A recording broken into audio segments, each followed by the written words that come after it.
Hello there. Good morning. I am in my backyard garden. I'm reading from the Bible. Today I'm reading from the book of Mark, the Gospel according to Mark. I will read chapter number 9. In chapter 9, it talks about a few different things. It starts out talking about the Transfiguration, and then the coming of Elijah, the healing of a boy with a spirit. Jesus again foretells his death and resurrection. Who is the greatest? Another exorcist.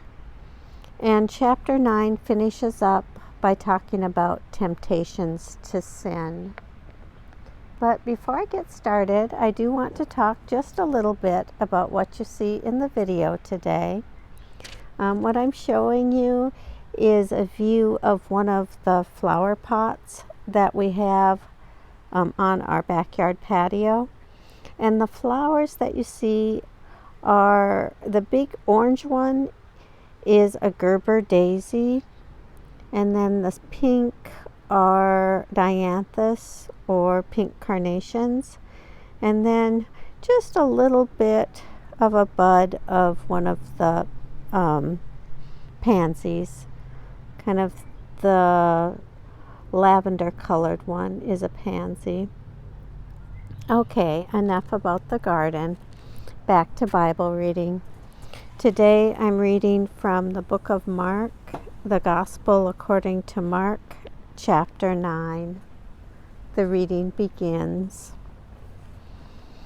And he said to them, "Truly I tell you, there are some standing here who will not taste death until they see that the kingdom of God has come with power."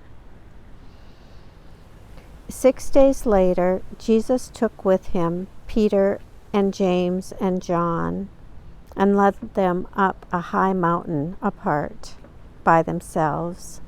And he was transfigured before them, and his clothes became dazzling white, such as no one on the earth could bleach them. And there appeared to them Elijah with Moses, who were talking with Jesus.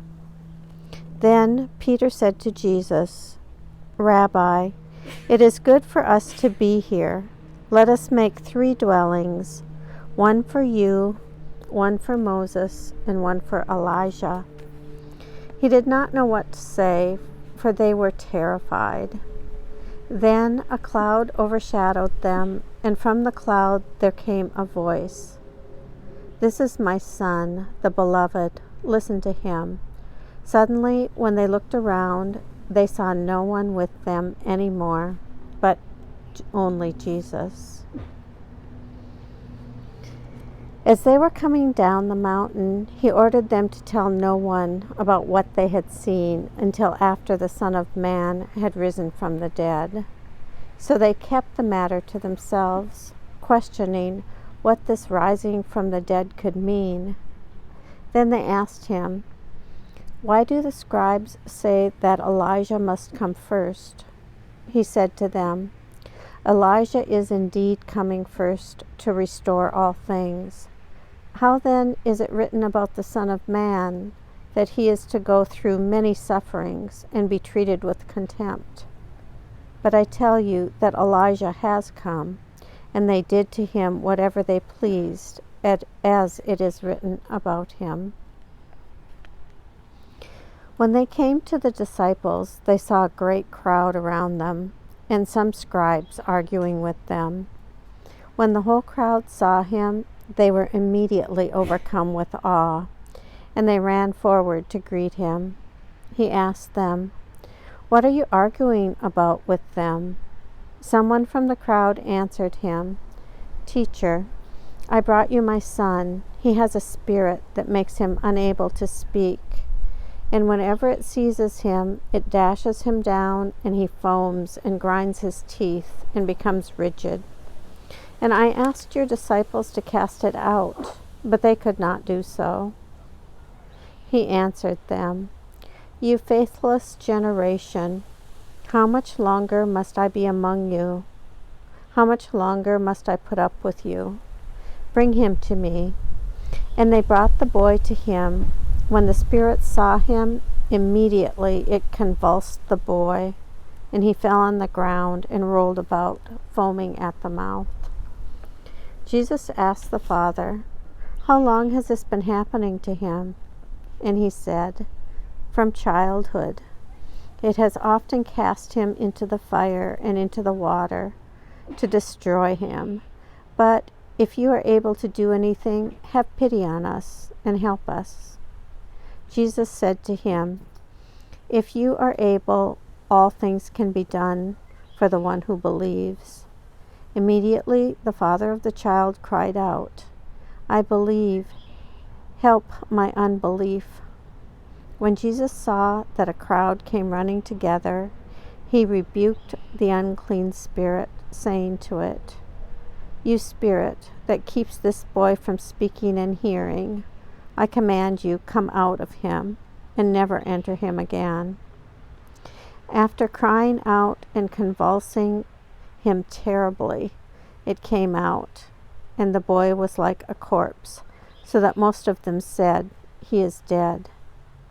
But Jesus took him by the hand and lifted him up, and he was able to stand. When he had entered the house, his disciples asked him privately, "Why could we not cast it out?"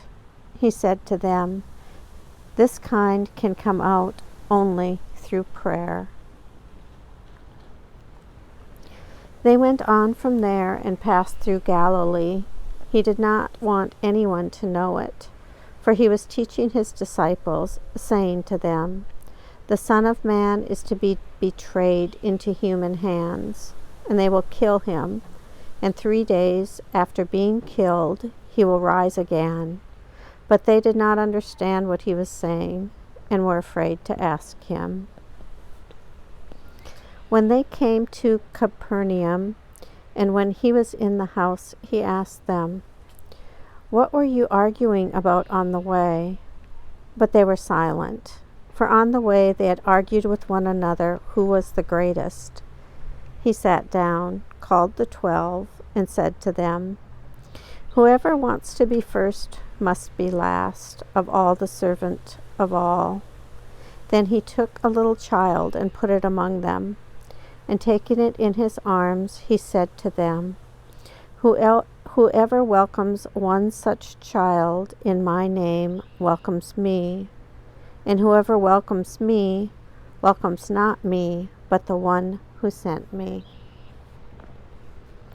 John said to him, "Teacher, we saw someone casting out demons in your name, and we tried to stop him because he was not following us." But Jesus said, "Do not stop him, for no one who does a deed of power in my name will be able soon afterward to speak evil of me. Whoever is not against us is for us. For truly I tell you, whoever gives you a cup of water to drink because you bear the name of Christ will by no means lose the reward." If any of you put a stumbling block before one of these little ones who believe in me, it would be better for you if a great millstone were hung around your neck and you were thrown into the sea. If your hand causes you to stumble, cut it off. It is better for you to enter life maimed than to have 2 hands and to go into hell, to the unquenchable fire. And if your foot causes you to stumble, cut it off. It is better for you to enter life lame than to have 2 feet and to be thrown into hell. And if your eye causes you to stumble, tear it out. It is better for you to enter the kingdom of God with 1 eye than to have 2 eyes and to be thrown into hell, where their worm never dies and the fire is never quenched. For everyone will be salted with fire. Salt is good, But if salt has lost its saltiness, how can you season it? Have salt in yourselves, and be at peace with one another. Here ends the reading of chapter 9, the book of Mark, the Gospel according to Mark. Here ends the reading.